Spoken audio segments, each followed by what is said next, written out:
Hello and welcome to Love as a Business Strategy, a podcast that brings humanity to the workplace. We're here to talk about business, but we want to tackle topics that most business leaders shy away from. We believe that humanity and love should be at the center of every successful business.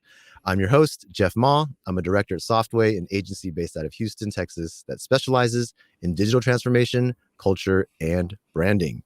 Now, each episode, we dive into a single element of business or strategy, and we test our theory of love against it. And if you follow the show, you will probably know that we talk about trust quite a bit. And, well, that might be an understatement. We talk about trust all the time. It's a fundamental part of almost every element of love as a business strategy, and it's kind of the secret ingredient in ways to so many parts of ultimately achieving success in business. So while we use this simple word over and over, we haven't really taken the time yet to dive a little deeper into what it really means and what it really looks like. And I think there's a lot more to it. So I've assembled our original cast of characters here today to break it down. So I'd like to welcome Mohammed Anwar, President and CEO of Softway. Hey, Mo. Hey, Jeff. Chris Petrie, our Vice President. Hey, Jeff, and everybody else. Chris being inclusive here. Thank you, Chris. And Frank Dana, our Director of Culture. Okay, Frank's just gonna stare at me quietly. All right. Well, Frank's here. Trust me, guys. He's here. We'll get Frank talking with some icebreakers. We'll let him go first. Frank, your question today is, what childish things do you still do as an adult? Oh my gosh. What childish things do I still do? I have a hard time picking up my clothes. Like it should be so simple, but I honestly, I just don't pick up my clothes and my wife is like, how are you an adult, a fully formed man that still is incapable of picking up his shirts and shorts off the ground? Put them in the hamper, you know? So anyway, that's a real thing. The question should have been, what adult things are you capable of doing as an adult? Very few, apparently. Also, hey, everybody. I'm excited to be here. Chris, what is the best gift anyone's ever given you? Life, my mom. There you go. Can't beat that. Simple. Yep. Mo, if you could eliminate something, I should thank my dad too, my mom and my dad. In case they're listening, sorry, I am so sorry. I should be inclusive in that. Mo, if you could eliminate something from your daily routine, what would it be and why? Sleep, so that I didn't need to sleep to be in a good mood and do more productive work. If we could eliminate sleep, so I could just work. So I could work more. There we go. Oh, so you're taking the question. You're taking the question as like this magical thing that you could remove but still function, like sleep. Yeah. Okay. I took it. So I basically get more time to do the things I want to do, not just work. Absolutely. I think we can all agree with that. Let's dive into trust, guys. And as you know, the three people I trust most in life, I trust that we're going to have a great conversation around this. Frank, let me start with you. Can you just open us up about trust? How do we at Softway even view trust, just high level? So I think at a high level, we understand that trust is fundamental to a company performing well and to Softway performing well. And we saw this topic of trust come up time and again and if you've heard anything about Softway's story and the struggles that we've been through and the things that we've done, it's important to recognize that trust has been kind of the make or break thing for the way we perform as a team and as individuals. And so, the way we look at trust is it's foundational to building a healthy, vibrant culture. And it's not just like the definition of trust is that the belief that someone or something is reliable and effective, like it'll do what it's supposed to do. But what we have started to recognize is that trust goes way beyond just believing that your car is going to turn on or your tires are not going to pop on the drive into work. And it's beyond that. It's relational, so just to kick us off, trust is a core component, but when you talk about it, there's so many different layers. Hopefully we can unpack some of those layers in this conversation today, but the reality is it's more than just saying, I trust you. It is an action beyond that. Right. So we can dive right into those layers. I know we define trust as two main types of trust, right? Predictive trust and vulnerable trust. Mohammed, can you break those down for us? Yeah, sure. I think before we break it down into predictive trust and sorry about that. Before we break it down to predictive trust, vulnerability. This is a live. This is live recorded. I just want to let the Chris is over listeners here know. laughing. Yeah, it's like Sorry. It's okay. I love that it. Was my alarm. There's a lot of vulnerability going on here. It's good. Yeah. So I would say I think what's important to understand is that there are different levels of trust, right? And you can trust someone, but how much you trust someone is a level. It's on a spectrum, and you can trust someone more than others, and that's first and foremost very important to understand. So with that being said, there are two types of trust that we talk about at Softway, which is predictive trust and vulnerability-based trust. And predictive trust is when you are trusting your team members or coworkers to a point where you know that they have historically performed it. You're like, I know that Jeff has done this in the past, so that's what I'm going to trust him with. But something I've never seen him do, I wouldn't trust Jeff with that. And vulnerability-based trust is you're able to trust someone knowing that there's a risk that they may have never done it before and you don't know if they can do it, but you trust them fully and wholeheartedly, and you're able to like let them do what they need to do in a workplace without having their historical records or even failures come in the way of trusting them. So that's kind of the two easy distinguishable trust levels. So Mohammed, you're saying that type of trust isn't built off of the work product necessarily.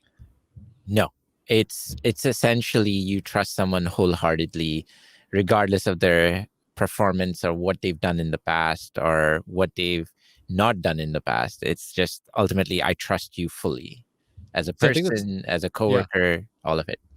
I think that's an interesting concept, though, to kind of harp on a little bit, because in a business context, you're typically going to give more trust to people that have proven themselves, right? And so if you've proven that you're capable in this area, I'm going to trust that you can do it here.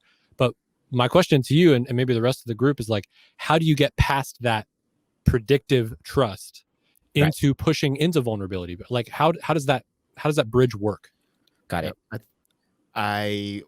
I'm probably going to be the skeptic of the four of us, because I've always been the one that's like, you can't just start with trust. Like, nobody just walks in a room and like, I trust you, we good, right? Like, it's just, that feels foreign and illogical for someone like me who is, whether we like it or not, perhaps maybe someone who likes to take their time getting to know people, etc. But to get to the understanding that I've come to realize around trust is that if you really want to dig past that sort of veneer of predictive trust and sort of that just, you doing a job, I'm doing a job, and we're both competent professionals, right? So of course, you're going to do it, is to really start having conversations. And those conversations may start with work, but it should venture and can venture to things that are beyond that. And that's what I've learned, is that like I naturally build trust when I get to know people, right? When I get to know who they are, what they've gone through, their lived experiences, their, upsets, their, honestly, the vulnerabilities and the things that they perhaps may not would have shared otherwise. And you get to see them in a whole new light, but you also get to understand and appreciate their shortcomings as well as their victories, right? Nothing is seen as a threat and nothing is seen as an overshare, but everything is put into context where it's like, when you're honestly reviewing that work, you appreciate it that much more if it's great. But also, if it's not great, you understand maybe the challenges they had creating it. And you trust that when you go and talk to them about it, they're going to understand, listen, etc. Right? But also, you can actually share your own struggles as to like, when it comes to technology stuff, right? Like, I can't do it for you. So like, if you're struggling with it, I'm struggling too. Like, right? So you can identify that struggle, and you can also still be an encouragement. You can still hold them accountable, right? And accountability doesn't have to be punitive. But to me, when you have that ability to see beyond what's surface and get to the meat of someone's core, their character, their experiences, their background, the things that they've gone through as a human, you can actually find it very easy and simple to start building that trust. right? And it's not something, it's a journey that you take. It's not a line that you cross. Yeah. So I think to that point, Chris, you're talking about the importance of relationship in building trust. And I know that there are like 3 elements of trust, right? There's, does this person have the knowledge or the expertise to be able to do the task? I do. Right. and do you consistently walk the talk? Are you able to deliver on what you say you strive to do? And then lastly, it's relationship. These are like the 3 main elements of trust. But I read this study on Harvard Business Review where with these 3 elements of trust, if someone isn't really knowledgeable on something, the trust level can drop a little bit. And same thing with walk the talk. Basically, your trust level can drop a little bit, but it's easy to rebuild it back, provided you have relationship. But if your relationship with a person goes sour and it's not on the good terms, no matter how strong you are with the knowledge and consistency in doing what you say you'll do, it doesn't matter. Your trust will drop dramatically. So relationship is extremely important to build trust with your coworkers.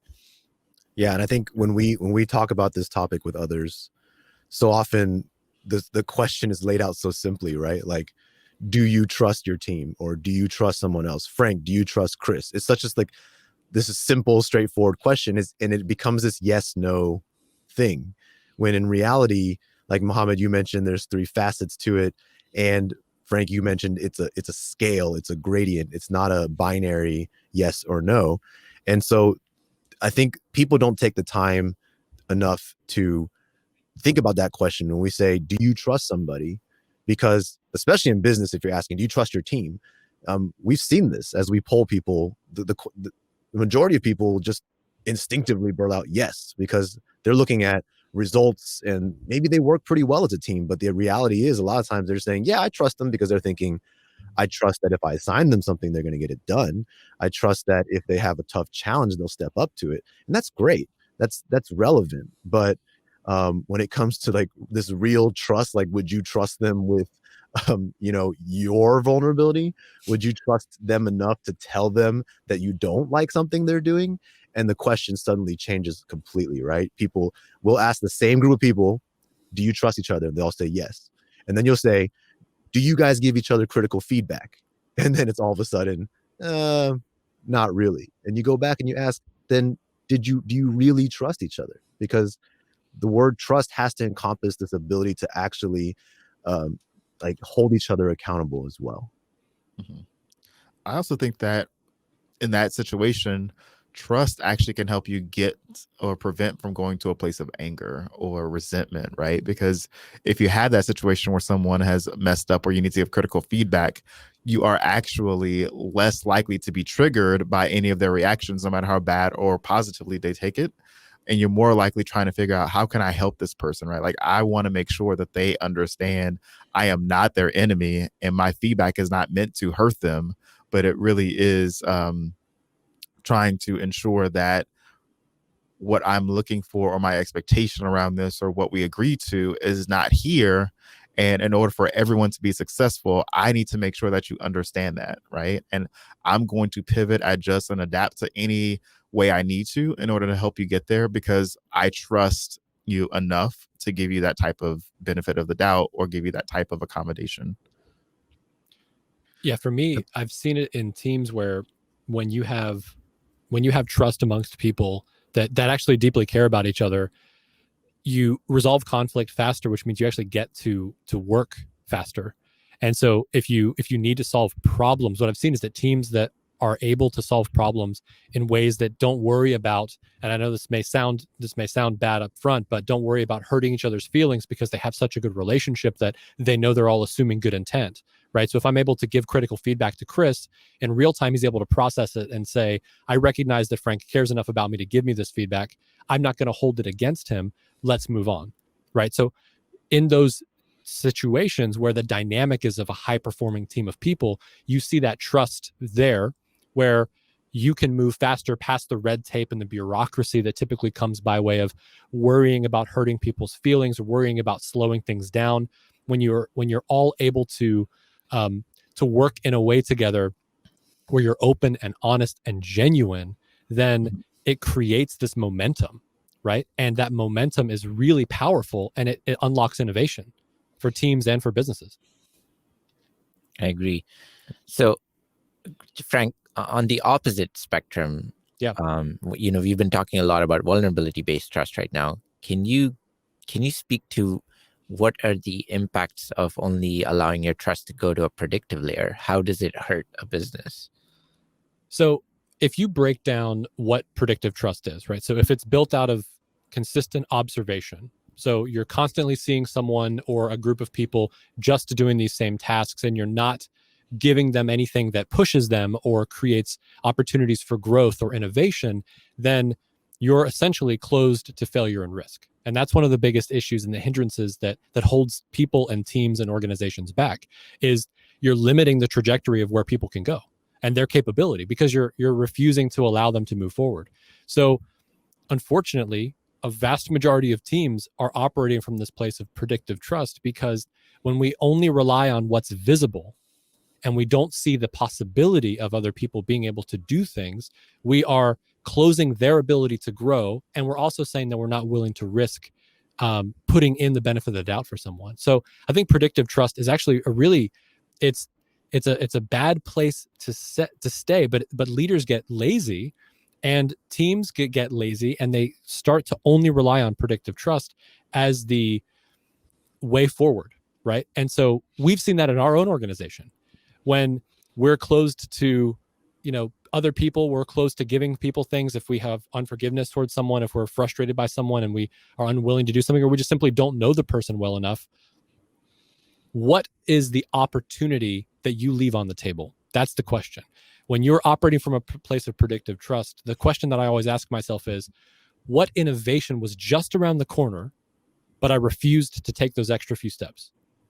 And I refuse to see the opportunity beyond it. That's really the damaging nature of predictive trust as it pertains to teams and growing and a company wanting to innovate.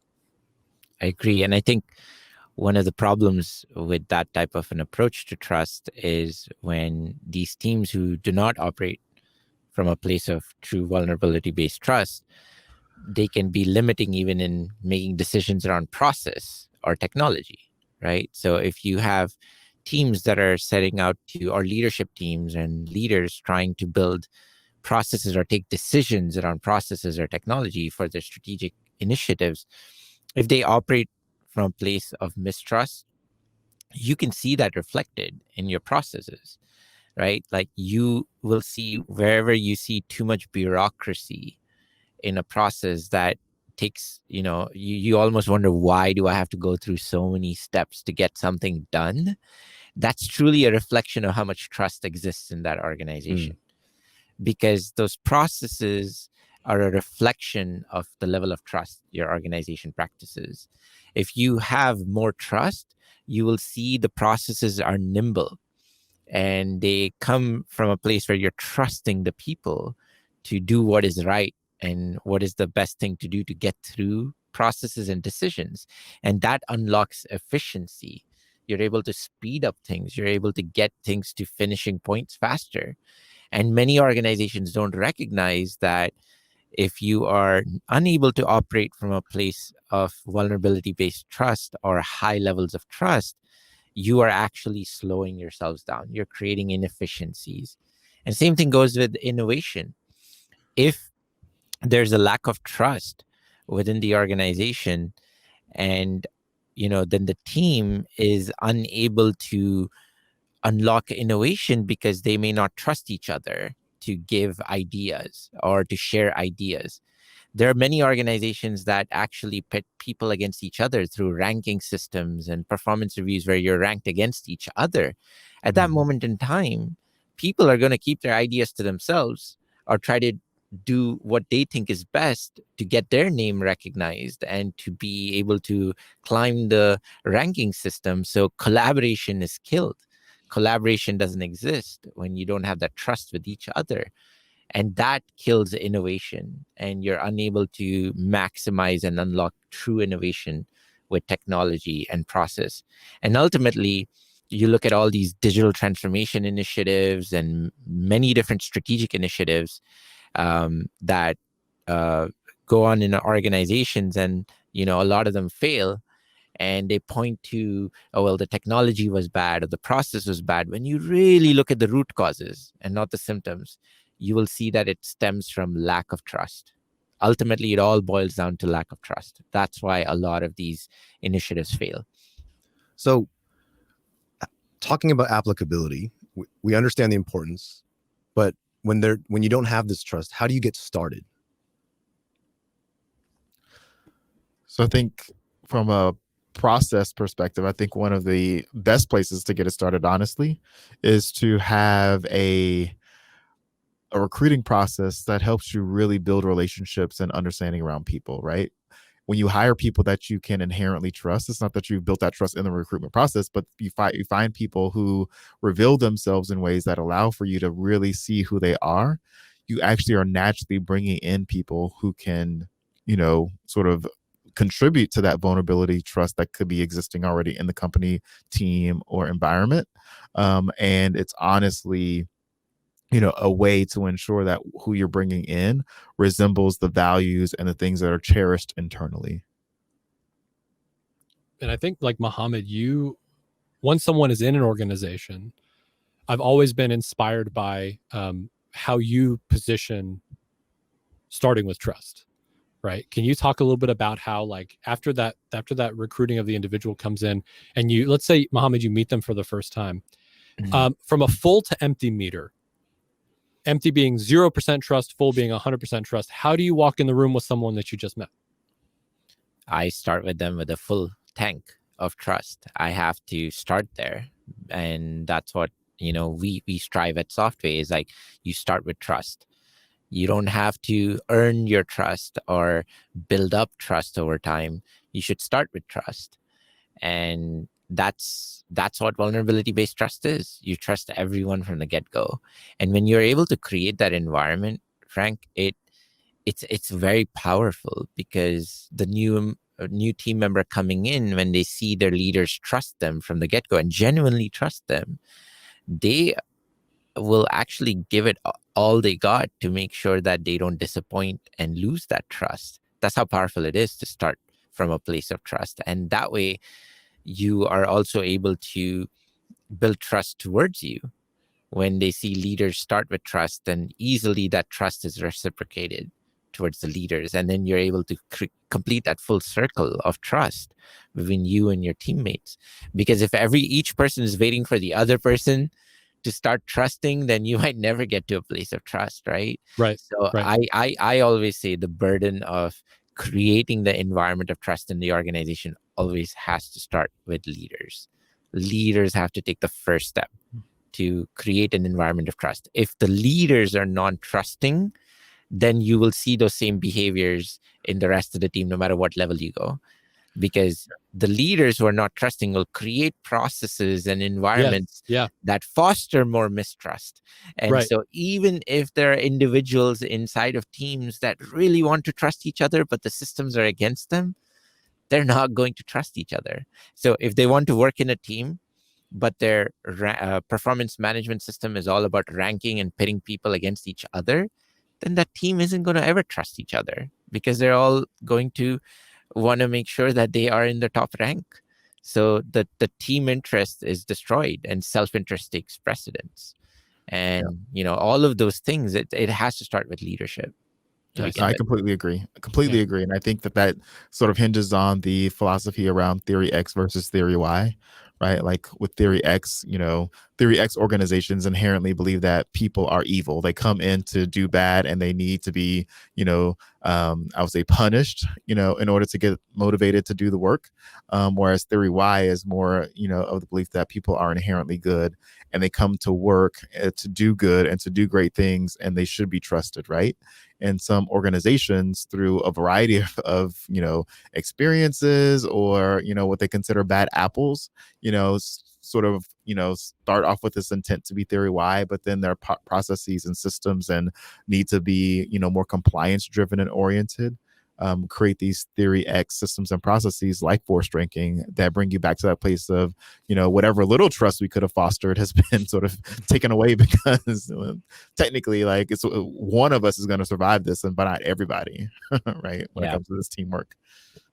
And it's a risk averse mentality, right? Like, you're like, we want to avoid risks, so let's put in all these processes that stem from a place of lack of trust in place so that nobody ever has a chance to falter or make mistakes or take advantage of our systems or policies. And when you look at Theory X organizations, they start from a place of no trust.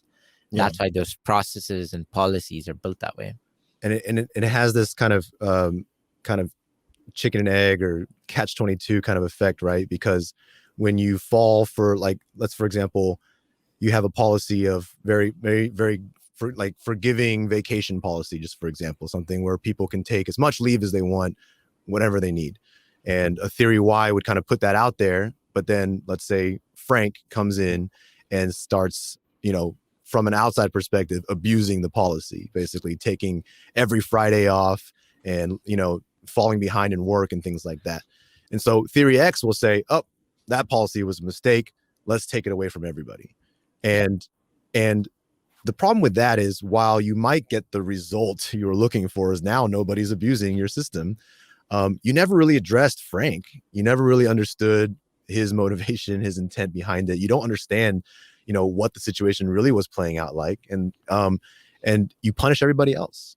And so my question for you guys is, Theory Y sounds good in theory. But if I'm trying to be Theory Y, but I still have these predictive trust issues. For instance, I want to be Theory Y and build relationships with everybody. But Chris historically and traditionally does not deliver on time. I don't trust him to get the work done, but I'm trying to still build that relationship with him.